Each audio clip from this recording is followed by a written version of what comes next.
नमस्कार, स्वागत है आपका हॉर्नबिल टीवी में और मैं हूं आपके साथ शिखा सकलानी। बुलेटिन की शुरुआत करते हैं खबरों के साथ। सीएम धामी आज हरिद्वार दौरे पर रहे, जहां वे बीईजी हेलीपैड रुड़की पहुंचे। इसके बाद उन्होंने जीवन दीप सेवा न्यास रुड़की में आयोजित कार्यक्रम में प्रतिभाग किया। इस दौरान बड़ी संख्या में संत समाज के लोग और स्कूली बच्चे भी मौजूद रहे। सीएम धामी ने दीप प्रज्वलित कर कार्यक्रम का शुभारंभ किया।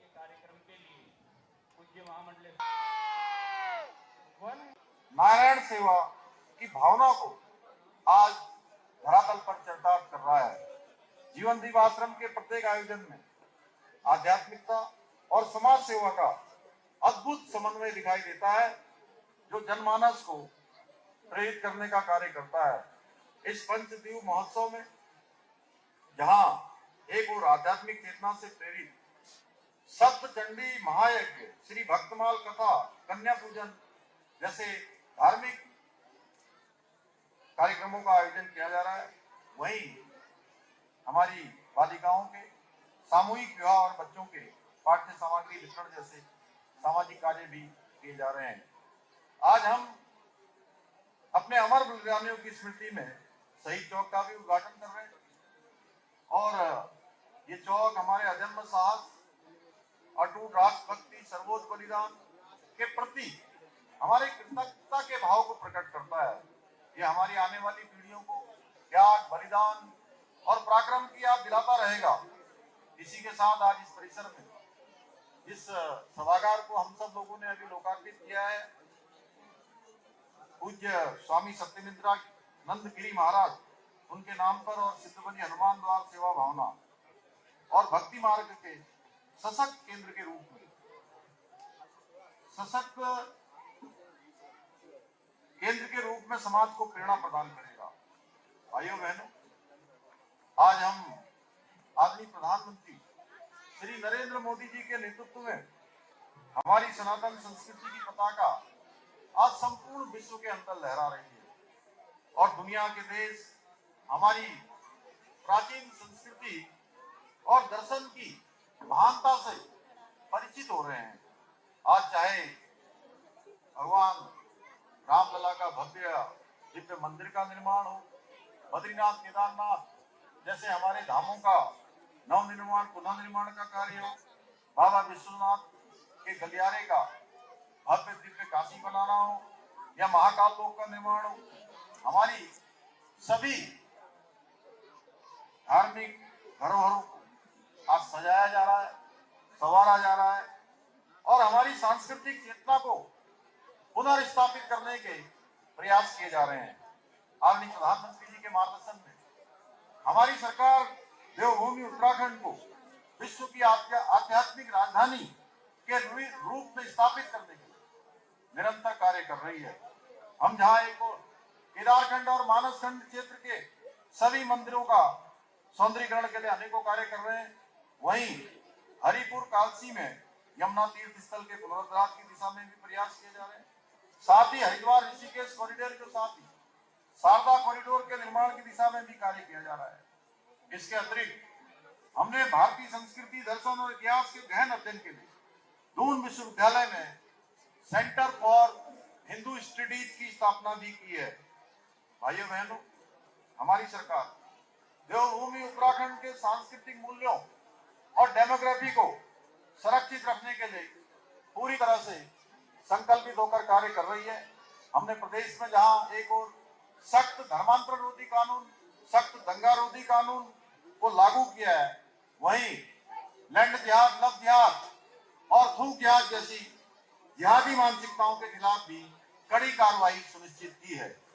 इसके साथ ही हमने लैंड जिहाद पर कार्रवाई करते हुए 10,000 एकड़ से भी अधिक सरकारी भूमि को लैंड जिहादियों से मुक्त कराने का काम किया है। इतना ही नहीं, हमने पूरे देश में सबसे पहले राज्य में समान नागरिक संहिता का कानून लागू करके सभी नागरिकों के लिए एक समान कानून की स्थापना की है। वहीं युवाओं के साथ, उनके भविष्य के साथ खिलवाड़ करने वालों पर अंकुश लगाने के लिए प्रदेश में हमने सख्त नकल विरोधी कानून भी लागू किया है। इसका परिणाम हुआ कि राज्य के 26,000 से अधिक युवाओं को सरकारी नौकरियां प्राप्त करने में सफलता प्राप्त हुई है। भाइयों बहनों, कुछ लोग मदरसों की आड़ में बच्चों को गुमराह करने का षड्यंत्र रच रहे थे, लेकिन हमने ऐसे मदरसों पर कार्रवाई करते हुए 250 से अधिक अवैध रूप से चलने वाले मदरसों को सील करने का भी काम किया है। इसके साथ ही हमारी सरकार ने राज्य में नया कानून लागू करके मदरसा बोर्ड को समाप्त करने का भी निर्णय लिया है और इस कानून के लागू हो जाने के बाद 1 जुलाई 2026 के बाद कोई भी ऐसा मदरसा जो राज्य के माध्यमिक शिक्षा बोर्ड के द्वारा, हमारे शिक्षा बोर्ड के द्वारा जो निर्धारित सिलेबस होगा, निर्धारित पाठ्यक्रम होगा, उस निर्धारित पाठ्यक्रम को नहीं पढ़ाएगा, ऐसे मदरसों को तत्काल बंद कर दिया जाएगा। आप सभी जानते हैं कुछ लोगों द्वारा प्रदेश में वेश बदलकर सनातन धर्म को बदनाम करने का षड्यंत्र किया जा रहा था, लेकिन मैंने साफ कहा है कि जो भी सनातन धर्म को बदनाम करेगा उसे किसी भी कीमत पर बख्शा नहीं जाएगा। इसलिए हमने प्रदेश में ऑपरेशन कालनेमी चलाकर ऐसे पाखंडियों पर कड़ी कार्रवाई की है। भाइयों बहनों, हम उत्तराखंड को देश का श्रेष्ठ राज्य बनाने के अपने विकल्प रहित संकल्प के साथ काम कर रहे हैं। मुझे पूरा भरोसा है कि हमारे पूज्य संतगणों के आशीर्वाद से हमारा राज्य देवभूमि उत्तराखंड देश का सर्वश्रेष्ठ राज्य बनेगा। एचएनबी परिसर सभागार श्रीनगर में आयोजित समीक्षा बैठक में कैबिनेट मंत्री गणेश जोशी ने कृषि, उद्यान, ग्राम्य विकास और सैनिक कल्याण विभाग के कार्यों की विस्तार पूर्वक समीक्षा की। बैठक की शुरुआत में ही मंत्री जोशी ने कहा कि जिले के विकास के लिए योजनाओं का प्रभावी क्रियान्वयन और उनका लाभ सही व्यक्ति तक पहुंचाना हमारी सर्वोच्च प्राथमिकता है। उन्होंने अधिकारियों को स्पष्ट निर्देश दिए कि सभी विभाग समन्वय बनाकर जमीनी स्तर पर परिवर्तन लाने के लिए ठोस प्रयास सुनिश्चित करें।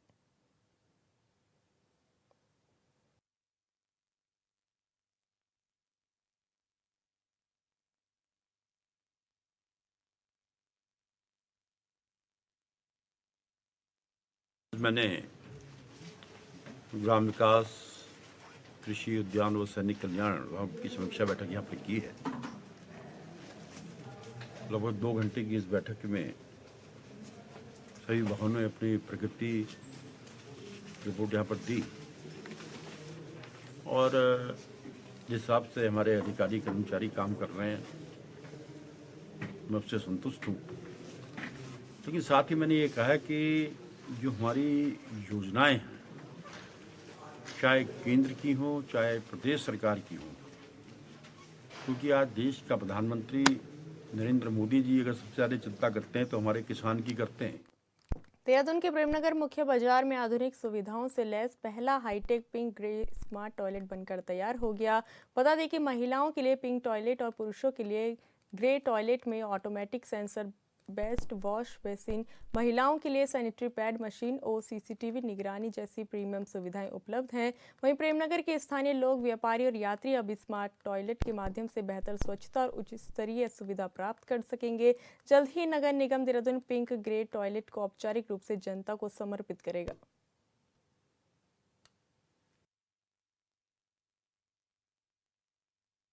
ऑटो चलाता हूँ। ये प्रेमनगर चौक पे श्री धामी जी मुख्यमंत्री जी ने टॉयलेट बनवाया है। यहाँ पे काफ़ी पब्लिक परेशान होती थी। बस स्टैंड है ये, बस स्टैंड विक्रम स्टैंड है ये। यहाँ लेडीज़ जेंट्स सब परेशान होते थे, तो ये बहुत अच्छी पहल है धामी जी की। और इसी के साथ यही कहना चाहता हूँ, बहुत अच्छा है ये, बहुत स्मार्ट बनवाया है इन्होंने। नगर निगम क्षेत्र में जगह जगह पर जो कम्युनिटी टॉयलेट्स की व्यवस्था है उसको और सुदृढ़ करने के लिए ये एक फर्स्ट हाईटेक पिंक टॉयलेट का निर्माण कराया जा रहा है, जिसको विशेष रूप से प्रेमनगर चौक पे, जहाँ पे काफ़ी हाई फुटफॉल ऑफ पैसेंजर्स भी रहता है और डेली बेसिस पर काफ़ी हाई वहाँ पर आवाजाही रहती है, उसी को ध्यान में रखते हुए ये एक पिंक शौचालय का निर्माण कराया गया है, जिसमें कि सेल्फी पॉइंट से लेकर के कई सारी सुविधाएं पब्लिक को दी जाएंगी और ये लगभग तैयार है। इसका जल्द ही उद्घाटन भी बीजेपी प्रदेश महामंत्री कुंदन परिहार ने कहा कि समान कार्य का समान वेतन मिलना चाहिए और सरकार इसी दिशा में सकारात्मक रूप से कार्य कर रही है। उन्होंने कहा कि युवाओं के प्रति उत्तराखंड सरकार हमेशा संवेदनशील रही। पिछली घटनाओं में भी सरकार की मंशा साफ दिखी है कि किसी भी युवा के साथ भेदभाव ना हो। उपनल कर्मियों के आंदोलन पर उन्होंने कहा कि सरकार बातचीत के माध्यम से समाधान निकालने के लिए प्रयास में है।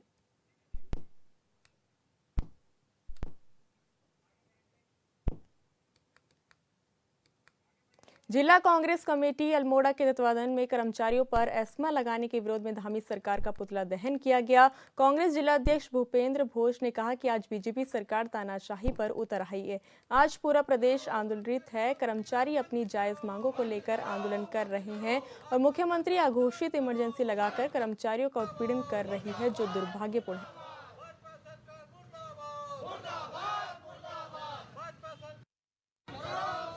ये जिस तरह से कल भारतीय जनता पार्टी की सरकार के द्वारा मुख्यमंत्री धामी के द्वारा जिस तरह से कर्मचारियों के आंदोलन को तोड़ने के लिए और जो कर्मचारी अपनी जायज़ मांगों को लेकर जो आंदोलन कर रहे हैं, उन मांगों को ना सुनते हुए और उनके जो आंदोलन को तोड़ने के लिए जो उन्होंने एस्मा लागू करके उनके आंदोलन को तोड़ने का काम किया है, उसके विरोध स्वरूप जो आज कांग्रेस ने उनका भारतीय जनता पार्टी की सरकार का जहाँ पे पुतला दहन किया है। और जिस तरह से आज कर्मचारियों को तो बिना तनख्वाह के जो उनका आदेश निकाला गया है कि उनको तनख्वाह नहीं मिलेगी, उसके विरोध स्वरूप जिस तरह से उनके परिवार को भी जो इसमें आर्थिक रूप से नुकसान करने का काम भारतीय जनता पार्टी की सरकार ने किया है, उसके विरोध स्वरूप जो है आज कांग्रेस पार्टी ने भारतीय जनता पार्टी की सरकार का। उत्तराखंड में 2027 में विधानसभा का चुनाव होना है। पार्टी हाईकमान ने हरक सिंह रावत को चुनाव प्रबंधन समिति की कमान सौंपी है, जो दावा कर रहे हैं कि 2027 के चुनाव में कांग्रेस की कम से कम 40 सीट पर जीत होगी, जिस पर सत्ताधारी पार्टी के नेता तंज कस रहे हैं। इस रिपोर्ट में देखिए।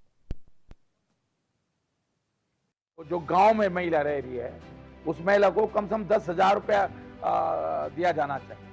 तो क्या उत्तराखंड कांग्रेस के नेता हरक सिंह रावत महिलाओं पर इसलिए जोर दे रहे हैं क्योंकि बिहार विधानसभा चुनाव में महिलाओं के दम पर ही एनडीए ने भारी जीत दर्ज कराई है। 2027 में विधानसभा का चुनाव है। चुनाव से पहले कांग्रेस नेता हरक सिंह रावत इन दिनों में महिलाओं, बुजुर्गों और दिव्यांगों का जिक्र कर रहे हैं। पार्टी हाईकमान ने हरक सिंह रावत को प्रदेश में चुनाव प्रबंधन समिति की जिम्मेदारी सौंपी है, जो ये कह रहे हैं कि वृद्धा, विधवा और दिव्यांग पेंशन कम से कम 5,000 रुपए प्रति माह और असहाय महिलाओं को 10,000 रुपए प्रति माह पेंशन की जरूरत है।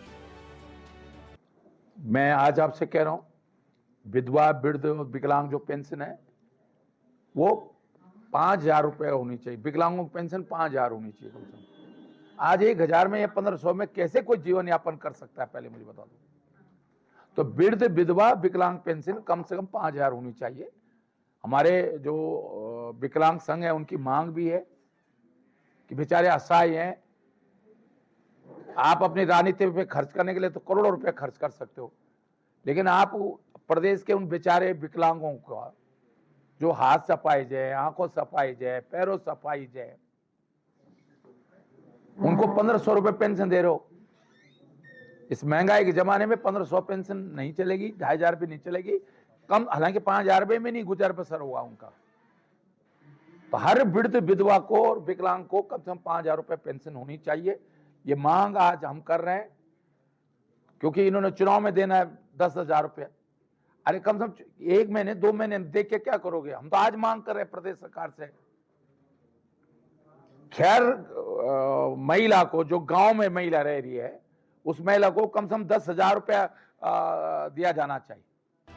हरक सिंह रावत का कहना है कि कांग्रेस की सरकार बनेगी तो सरकार वृद्धा, विधवा और दिव्यांग पेंशन कम से कम 5,000 रुपए प्रति माह और असहाय महिलाओं को 10,000 प्रति माह पेंशन देगी। इतना ही नहीं, जिम्मेदारी के साथ साथ जिलों का दौरा कर रहे हरक सिंह रावत ने पौड़ी में मीडिया के सवालों पर नई जिम्मेदारी के लिए पार्टी हाईकमान का शुक्रिया किया और दावा किया कि आगामी विधानसभा चुनाव में कम से कम 40 सीटों पर कांग्रेस प्रत्याशियों की जीत होगी।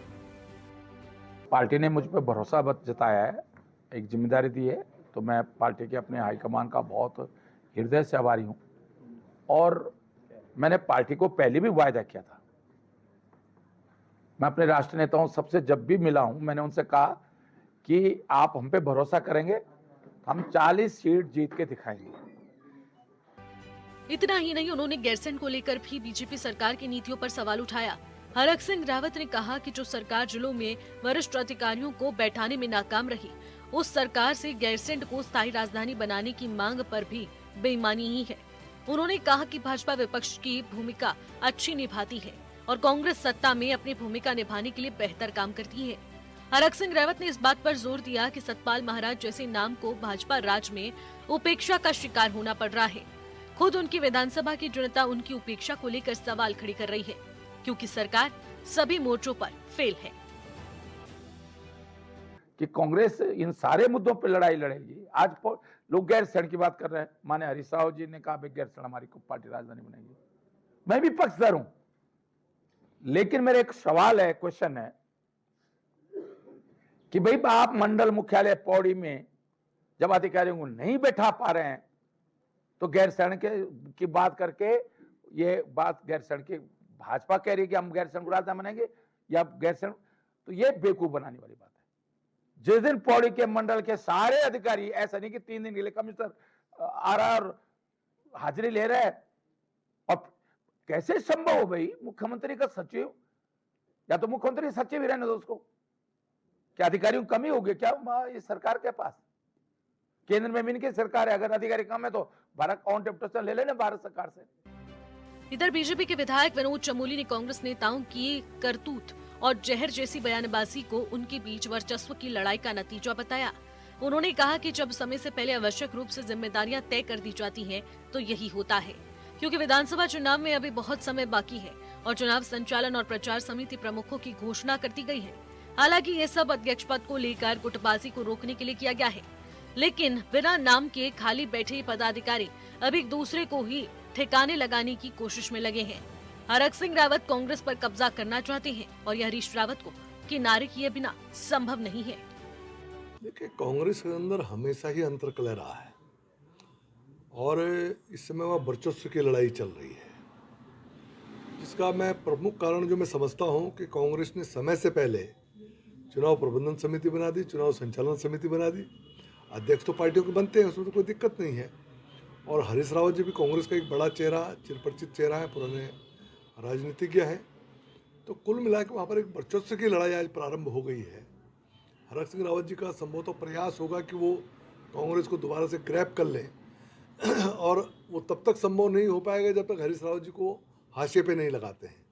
तो ये इस प्रकार एक वर्चस्व की लड़ाई इस समय कांग्रेस के अंदर चल रही है और मैं समझता हूँ कि समय से पहले चीज़ों को तय करने के कारण ये लड़ाई साल भर के अंदर इस चरम तक पहुँच जाएगी कि कांग्रेस स्वयं को ही नहीं संभाल पाएगी, चुनाव तो कहाँ लड़ पाएगी। 2027 के विधानसभा चुनाव में देवभूमि की जनता किसका साथ देगी, ये कहना बेहद मुश्किल है। बीजेपी का दावा है कि तीसरी बार भी बीजेपी की जीत होगी और कांग्रेस नेताओं का कहना है कि बीजेपी की सरकार ने पूरी तरह से भ्रष्टाचार फैलाया और जनता परेशान है।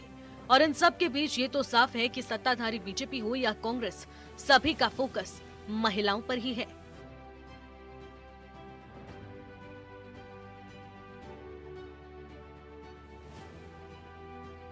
Bureau report, Hornbill TV. देवभूमि उत्तराखंड की राजधानी देहरादून आगामी 28 से 30 नवंबर तक अखिल भारतीय विद्यार्थी परिषद के 71वें राष्ट्रीय अधिवेशन की मेजबानी करने जा रहा है। परेड ग्राउंड में आयोजित होने वाले इस अधिवेशन का उद्घाटन 28 नवंबर को सुबह 11:30 बजे होगा, जिसमें इसरो के पूर्व चेयरमैन एस सोमनाथ मुख्य अतिथि के रूप में शामिल होंगे। पश्चिमी उत्तर प्रदेश के क्षेत्रीय संगठन मंत्री मनोज निखरा के अनुसार देश भर के 86 प्रांतों से लगभग 1500 प्रतिनिधि इस 3 दिवसीय कार्यक्रम में हिस्सा लेंगे। अधिवेशन को सफल बनाने के लिए उत्तराखंड के कार्यकर्ता तैयारियों में जुटे हुए हैं। अखिल भारतीय विद्यार्थी परिषद का 71वां राष्ट्रीय अधिवेशन आगामी 28, 29, 30 नवंबर को देवभूमि उत्तराखंड की देहरादून में परेड ग्राउंड में संपन्न होने जा रहा है। इसका उद्घाटन समारोह 28 तारीख को सुबह प्रातः 11:30 बजे रहने वाला है। इसमें मुख्य अतिथि के रूप में इसरो के पूर्व चेयरमैन एस सोमनाथ जी इसमें उपस्थित रहने वाले हैं। पूरे देश भर के विद्यार्थी परिषद के 46 प्रांतों के 1500 प्रतिनिधि इस अधिवेशन का हिस्सा बनने वाले हैं और देवभूमि उत्तराखंड के सभी कार्यकर्ता उनकी व्यवस्थाओं में इस समय लगे हुए हैं। हरिद्वार स्थित फिर भी कंपनी के श्रमिकों ने शिवालिक नगर से लेकर श्रम विभाग तक रैली निकाली और श्रम विभाग के गेट पर धरना प्रदर्शन शुरू कर दिया। मजदूरों का कहना है कि उनकी मांगे अप्रैल 2025 से लंबित पड़ी हुई हैं। श्रम विभाग समस्या को सुलझाने के लिए कोई कार्रवाई नहीं कर रहा। प्रबंधन मजदूरों की न्यायपूर्ण मांगों को पूरा करने के स्थान पर उल्टा मजदूर प्रतिनिधियों को धमकाया जा रहा है।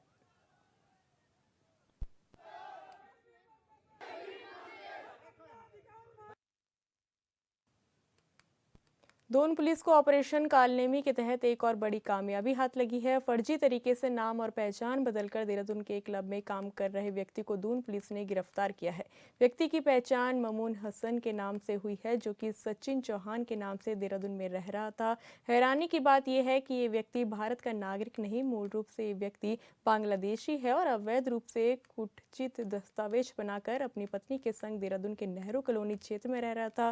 पुलिस ने दोनों ही आरोपियों को गिरफ्तार कर लिया और फिलहाल किस तरह और किन लोगों के जरिए नकली दस्तावेज उनके द्वारा बनाए गए इस बारे में पूछताछ की जा रही है।